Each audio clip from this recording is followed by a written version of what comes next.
the nation, 74 million.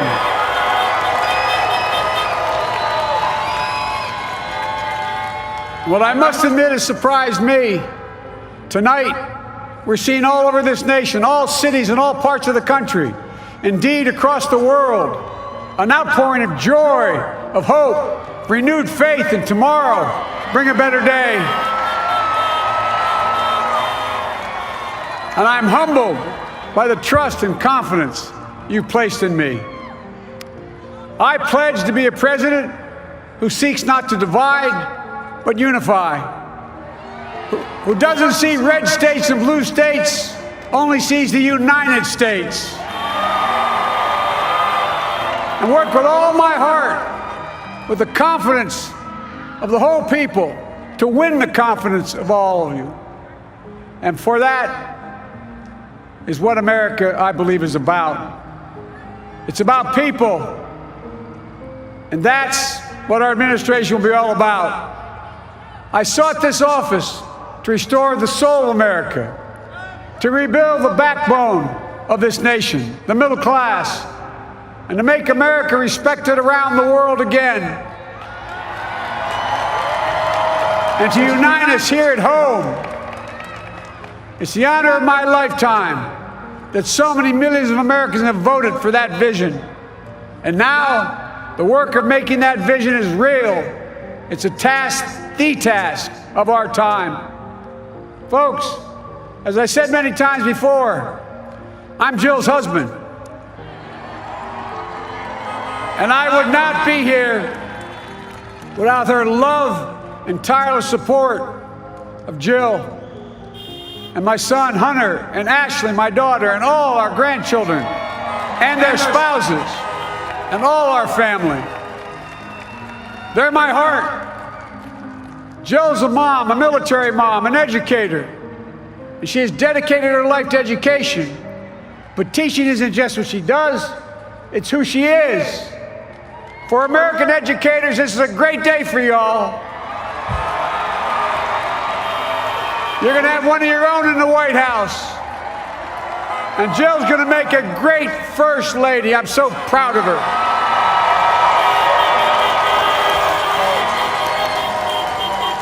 And I'll have the honor of serving with the fantastic Vice President who you just heard from, Kamala Harris,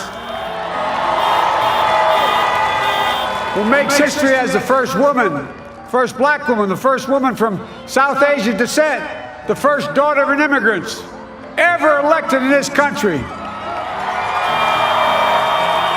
Don't tell me it's not possible in the United States. It's long overdue. And we're reminded tonight of those who fought so hard for so many years to make this happen. But once again, America's bent the arc of the moral universe more toward justice. Kamala, Doug, like it or not, your family, you become an honorary Biden, there's no way out. All those of you who volunteered and worked the polls in the middle of this pandemic, local elected officials, you deserve a special thanks from the entire nation. And to my campaign team and all the volunteers, and all who gave so much of themselves to make this moment possible, I owe you. I owe you. I owe you everything. And all those who supported us, I'm proud of the campaign we built and ran. I'm proud of the coalition we put together, the broadest and most diverse coalition in history. Democrats, Republicans, independents, progressives, moderates, conservatives, young, old, urban, suburban, rural, gay, straight, transgender, white, Latino, Asian, Native American. I mean it, especially those moments, and especially those moments when this campaign was at its lowest ebb. The African-American community stood up again for me. You've always had my back, and I'll have yours. I said at the outset, I wanted to represent this campaign, to represent and look like America. We've done that. Now that's what I want the administration to look like and act like. For all those of you who voted for President Trump, I understand the disappointment tonight. I've lost a couple times myself. But now, let's give each other a chance. It's time to put away the harsh rhetoric, lower the temperature, see each other again, listen to each other again. And to make progress, we have to stop treating our opponents as our enemies. They are not our enemies. They are Americans. They're Americans. The Bible tells us, to everything there is a season, a time to build, a time to reap and a time to sow, and a time to heal. This is the time to heal in America.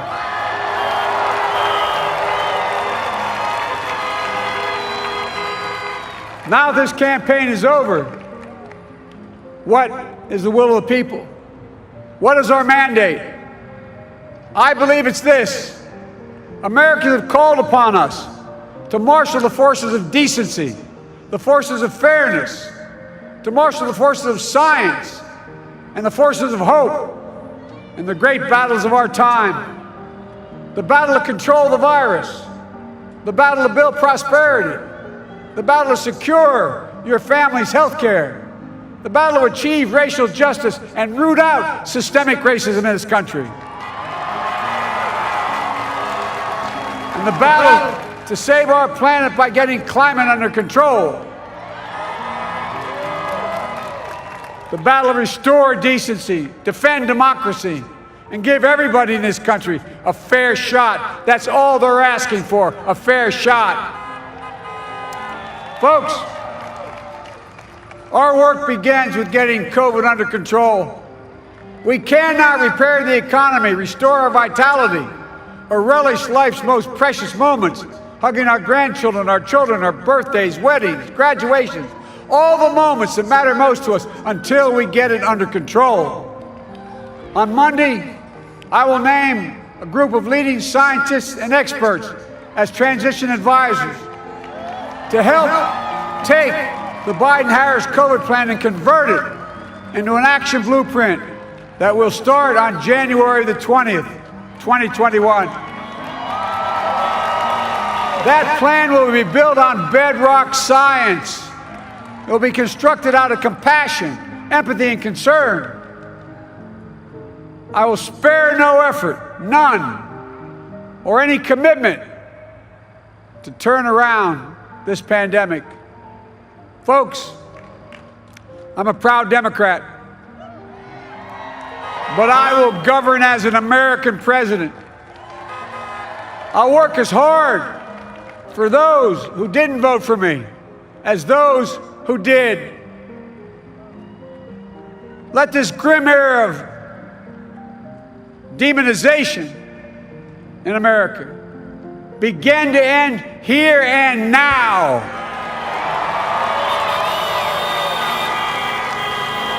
The refusal of Democrats and Republicans to cooperate with one another, it's not some mysterious force beyond our control. It's a decision, a choice we make.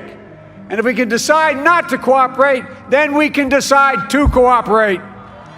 And I believe that this is part of the mandate given to us from the American people. They want us to cooperate in their interest. And that's the choice I'll make. And I'll call on Congress, Democrats and Republicans alike, to make that choice with me. The American story is about slow yet steadily widening the opportunities in America. And make no mistake, too many dreams have been deferred for too long. We must make the promise of the country real for everybody, no matter their race, their ethnicity, their faith, their identity, or their disability. Folks, America has always been shaped by inflection points, by moments in time where we've made hard decisions about who we are and what we want to be. Lincoln in 1860, coming to save the Union. FDR in 1932, promising a beleaguered country a new deal. JFK in 1960 pledging a new frontier. And 12 years ago, when Barack Obama made history, he told us, yes, we can. Well, folks, we stand at an inflection point. We have an opportunity to defeat despair, to build a nation of prosperity and purpose. We can do it. I know we can. I've long talked about the battle for the soul of America. We must restore the soul of America. Our nation is shaped by the constant battle between our better angels and our darkest impulses. And what presidents say in this battle matters. It's time for our better angels to prevail.